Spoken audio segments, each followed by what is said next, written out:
Assalamualaikum warahmatullahi wabarakatuh. Perkenalkan, nama saya Ahza Deur Rahman.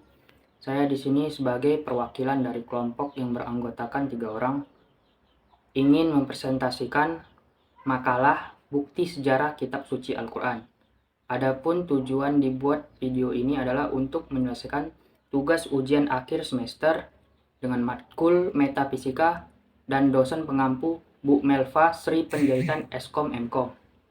Sebelumnya, izinkan saya memperkenalkan anggota saya. Yang pertama ada Muhammad Aldi Pertama dengan NPM 2214370449. Yang kedua ada saya sendiri Ahza Deur Rahman dengan NPM 2214370187. Yang ketiga ada Joni Haryanto Girsang dengan NPM 2214370422. Oke, langsung saja kita masuk ke materinya. Al-Quran Al-Karim memperkenalkan dirinya dengan berbagai ciri dan sifat. Salah satu di antaranya adalah ia merupakan kitab yang kebenarannya dijamin oleh Allah, dan ia adalah kitab yang selalu dipelihara. Sikap skeptis terhadap kebenaran Al-Quran sudah ada sejak zaman jahiliyah sampai kiamat nanti. Terdapat agitasi beberapa kaum orientalis dan pendukung-pendukungnya yang ingin menghancurkan ketentuan-ketentuan agama dengan cara yang berlebih-lebihan. Haikal menolak pemikiran agitatif yang menyatakan bahwa Al-Quran bukan dokumen sejarah yang otentik. Al-Quran sudah diubah-ubah setelah Nabi Muhammad SAW wafat dan pada masa permulaan Islam. Skeptisisme itu bukan ditujukan untuk mencari kebenaran, tetapi mempunyai tujuan tersembunyi yang tak ada kaitannya dengan ilmu pengetahuan. Menurut mereka, ayat ini ditambahkan sesudah Nabi wafat untuk dijadikan bukti atas kenabian Muhammad dan risalahnya dari kitab-kitab sebelum Al-Quran. Menurut Salahuddin, menanggapi hal di atas tidak-tidaknya ada 3 hal yang harus kita ketahui, yaitu yang pertama ada mereka menyatakan bahwa Al-Quran adalah hasil karangan dan buatan Muhammad semata-mata. Muhammad yang menyusun bahasanya, Muhammad yang membuat-buat maknanya, dan Al-Quran tidak pernah sama sekali diturunkan. Pernyataan ini sepertinya sangat tendensius, karena tidak ditemui pernyataan Nabi bahwa dialah yang menciptakan atau membuat Al-Quran. Padahal sebenarnya bisa saja kalau beliau ingin menyatakannya.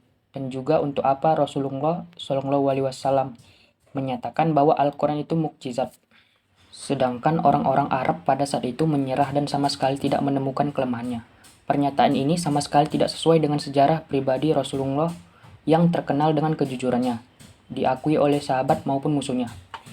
Yang kedua, sikap skeptis yang kedua beranggapan bahwa Rasulullah SAW seorang yang jenius, berhati jernih, selalu menjaga kejujuran. Oleh karenanya beliau biasa membedakan mana yang hak dan mana yang batil, mana ilham dan mana wahyu. Biasa mengetahui perkara gaib dengan kekuatan khasyatnya. Sehingga Al-Quran merupakan hasil cipta karsa beliau dan juga hasil dari kesadaran jiwa beliau. Dan Al-Quran disampaikan dengan gaya bahasa dan penjelasan dari dirinya sendiri. Sini kita masuk pembahasan bukti-bukti dari Al-Quran itu sendiri. Allah Subhanahu wa Ta'ala berfirman dalam surat Ar-Rum ayat 27 yang artinya, dan dialah yang menciptakan manusia dari permulaan, kemudian mengembalikan atau menghidupkannya kembali. Menghidupkan kembali itu adalah lebih mudah baginya. Dan baginya lah sifat yang maha tinggi di langit dan di bumi. Dialah yang maha perkasa lagi maha bijaksana. Quran Surah Al-Rum ayat 27. Ayat ini menerangkan bahwa hanya Allah lah pencipta alam raya ini dengan kehendaknya yang mutlak. Seorang peneliti yang merenungkan semua ciptaan Khalik akan menemukan banyak bukti untuk mematahkan klaim dan kebohongan orang-orang kafir dan musyrik. Baik mengenai kehidupan yang terjadi secara kebetulan, mengenai kemampuan alam untuk memilih dan menjalankan hukum, gerakan dan kehidupannya, mengenai evolusi makhluk yang berakibat meningkatnya hewan dan benda mati, maupun menurunnya manusia dari asal yang sama dengan kera. Semua itu klaim filosofis yang tidak ada kaitannya dengan sains. Bahkan logika ilmu sendiri menolak klaim tersebut dan menyingkap adanya tujuan di baliknya, yaitu pemalsuan kekafiran. Jika meneliti tubuh manusia, kita akan menemukan banyak kesesuaian yang menakjubkan, bahwa manusia tidak tercipta secara kebetulan atau tercipta secara evolusi dari benda mati dan hewan melalui proses alam, tetapi merupakan ciptaan sebuah kekuatan maha besar yang memiliki kekuatan mutlak untuk mengatur dan merencanakannya. Kekuatan itu pula kekuatan Tuhan yang menekankan pentingnya tujuan di balik penciptaan semua makhluk. Hal ini sesuai dengan firman Allah dalam surah Al-Mu'minun ayat 115, yang artinya, "Maka apakah kamu mengira bahwa sesungguhnya kami menciptakan kamu secara main-main saja, dan bahwa kamu tidak akan dikembalikan kepada kami?" Quran Surah Al-Mu'minun ayat 115. Dalam ayat-ayat ini, disebutkan bahwa Allah menyerupakan kaum kafir yang menyembah berhala dengan laba-laba dalam membuat rumah yang lemah, tidak dapat melindungi orang yang singgah dan tidak dapat mengamankan orang yang tinggal. Sebagaimana kita ketahui bahwa salah satu isi pokok Al-Quran adalah dasar-dasar sains, yaitu ilmu pengetahuan. Al-Quran bukan buku ilmu pengetahuan, tetapi banyak ayat-ayat yang memberi isyarat terhadap dasar-dasar ilmu pengetahuan. Jauh sebelum teori-teori ilmu pengetahuan dibuktikan oleh para ilmuwan, melalui penelitian Al-Quran telah mengisyaratkan ke arah itu. Di antaranya ada ilmu fisika, biologi, kimia, astronomi, geologi, serta kesehatan. Selanjutnya, presentasi akan dilanjutkan oleh teman saya. Baik, saya selanjutnya yang akan mempresentasikan ini. Nama saya Muhammad Ali Pratama. Di sini saya akan menjelaskan bukti-bukti kesejarahan Al-Quran. Al-Quran Al-Karim turun pada masa sekitar 22 tahun, atau tepatnya menurut sementara ulama 22 tahun, 2 bulan, dan 22 hari. Menurut Quraish Shihab, ada beberapa faktor yang merupakan faktor-faktor pendukung bagi pembuktian autentitas Al-Quran, yaitu yang pertama, masyarakat Arab yang hidup pada masa turunnya Al-Quran adalah masyarakat yang tidak mengenal baca tulis. Karena itu, satu-satunya andalan mereka adalah hafalan. Dalam hafalan, orang-orang Arab bahkan sampai kini dikenal sangat kuat. Dan yang kedua, masyarakat Arab khususnya pada masa turunnya Al-Quran dikenal sebagai masyarakat sederhana yang bersahaja. Kesederhanaan ini menjadikan mereka memiliki waktu luang yang cukup, di samping menambahkan ketajaman pikiran dan hafalan. Dan yang ketiga, masyarakat Arab sangat cenderung lagi membanggakan kesusastraan mereka, bahkan melakukan perlombaan-perlombaan dalam bidang ini pada waktu-waktu tertentu. Dan yang keempat, Al-Quran mencapai tingkat tertinggi dari segi keindahan bahasanya dan sangat mengagumkan bukan saja bagi orang mukmin, tetapi juga orang kafir. Mohon maaf. Berbagi riwayat menyatakan bahwa tokoh-tokoh kaum musyrik seringkali secara bersembunyi-sembunyi berupaya mendengarkan ayat-ayat Al-Quran yang dibaca oleh kaum muslim. Kaum muslim, di samping mengagumi keindahan bahasa Al-Quran, juga mengagumi kandungannya, serta meyakini bahwa ayat-ayat Al-Quran adalah petunjuk kebahagiaan dunia dan akhirat. Yang kelima, Al-Quran demikian pula Rasulullah Shallallahu Alaihi Wasallam mengajarkan kepada kaum muslim untuk memperbanyak membaca dan mempelajari Al-Quran, dan anjuran tersebut dapat sambutan yang hangat. Dan yang keenam, ayat-ayat Al-Quran turun berdialog dengan mereka, mengomentari keadaan dan peristiwa-peristiwa yang mereka alami, bahkan menjawab pertanyaan-pertanyaan mereka. Di samping itu, ayat-ayat Al-Quran turun sedikit demi sedikit. Hal itu lebih mempermudah pencernaan maknanya dan proses penghafalan. Dan yang ketujuh, dalam Al-Quran, demikianlah pula hadis-hadis Nabi ditemukan petunjuk-petunjuk yang mendorong para sahabatnya untuk selalu bersikap teliti dan hati-hati dalam menyampaikan berita-berita kalau berita tersebut merupakan firman Allah atau sabda Rasulullah. Sepanjang sejarah Islam, Al-Quran telah mengalami banyak serangan dari berbagai pihak yang memusuhi Islam dan para nabi palsu. Pun demikian, Al-Quran masih tetap terjaga keasliannya hingga sekarang sebagaimana jaminan Allah SWT dalam surat Al-Hijr ayat 9. Inna nahnu nazzalna dzikra wa inna lahu lahafizun. Yang artinya sesungguhnya kamilah yang menurunkan Al-Quran dan sesungguhnya kamilah yang benar-benar memeliharanya.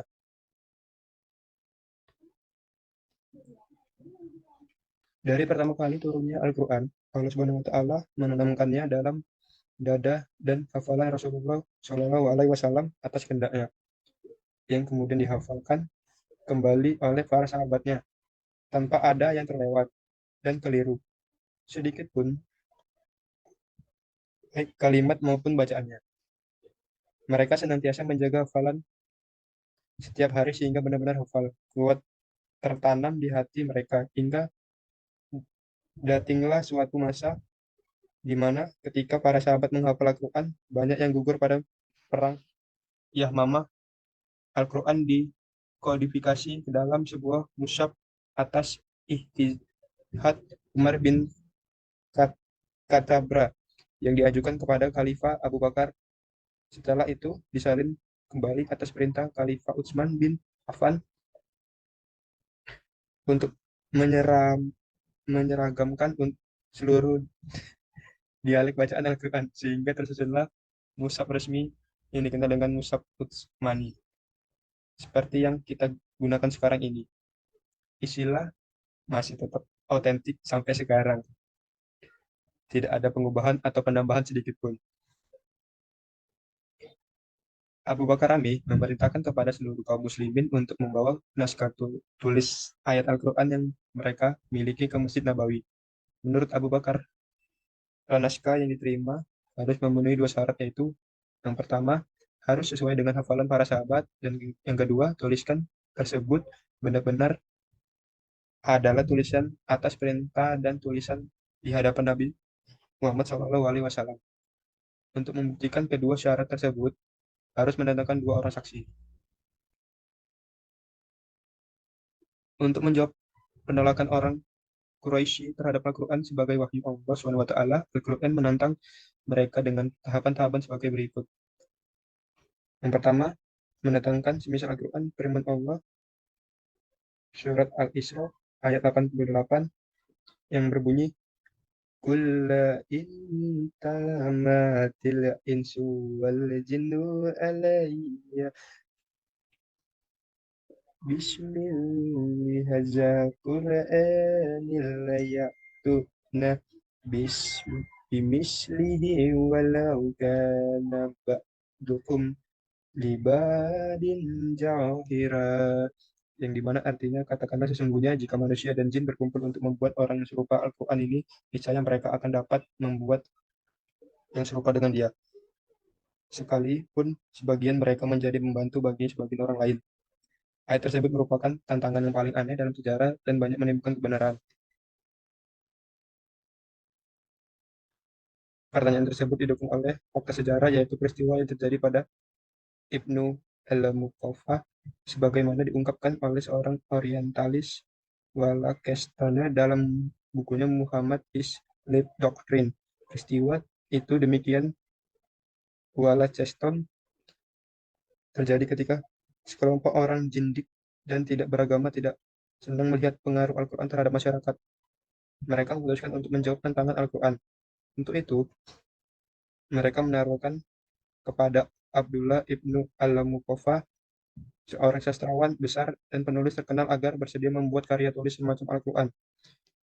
Yakin akan kemampuannya, Ibnu al-Muqaffah menerima tawaran tersebut. Ia berjanji akan menyelesaikan tugas itu dalam waktu 1 tahun. Sebagai imbalannya, mereka harus menanggung semua biaya Ibnu al-Muqaffah selama 1 tahun itu. Setelah berjalan setengah tahun, kaum ateis dan jindik itu mendatangi Ibnu al-Muqaffa. Mereka ingin mengetahui sejauh mana hasil yang dicapai sastrawan tersebut dalam menghadapi tantangan Al-Quran.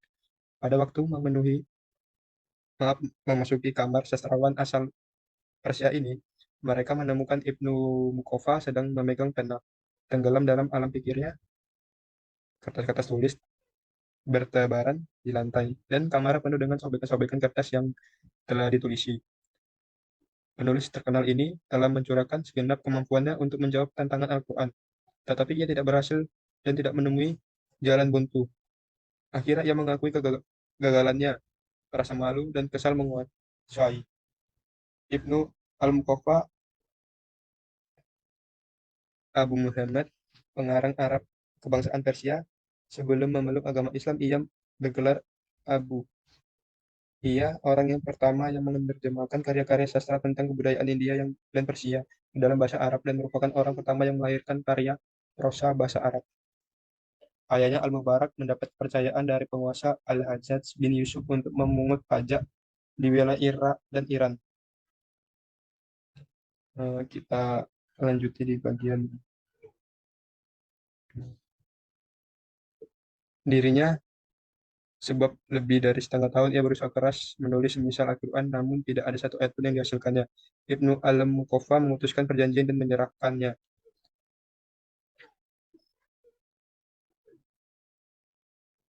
Mendatangkan 10 surat yang menyamai surat-surat yang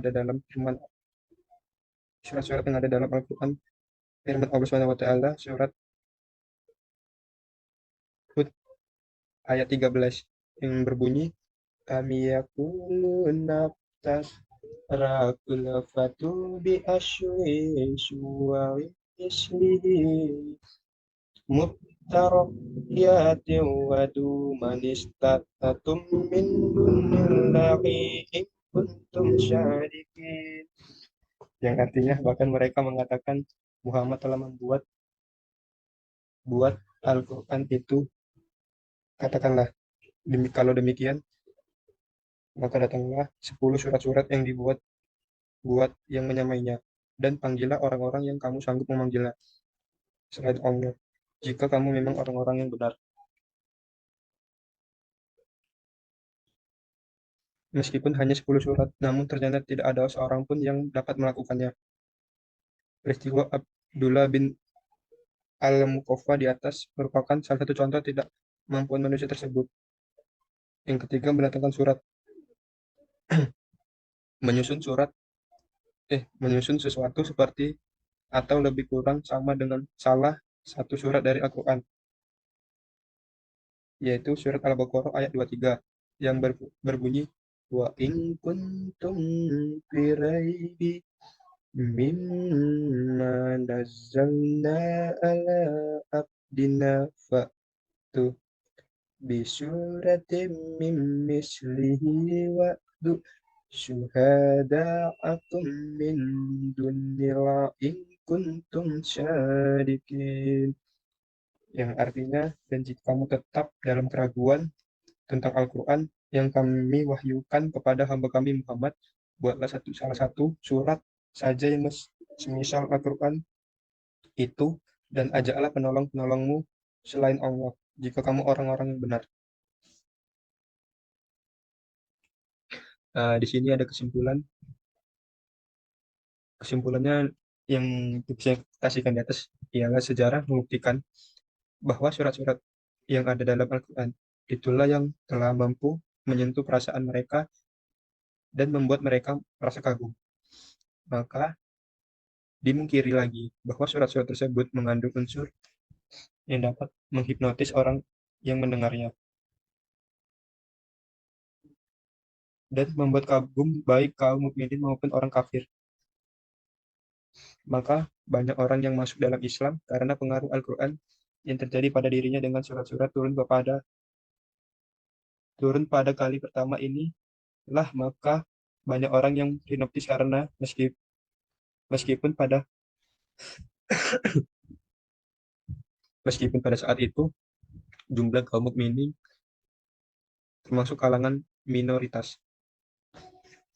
Kita lanjut aja ke bawah. Oh, mungkin itu saja yang dapat saya sampaikan. Mohon maaf atau ada dari kata-kata yang salah. Saya pamit. Assalamualaikum warahmatullahi wabarakatuh.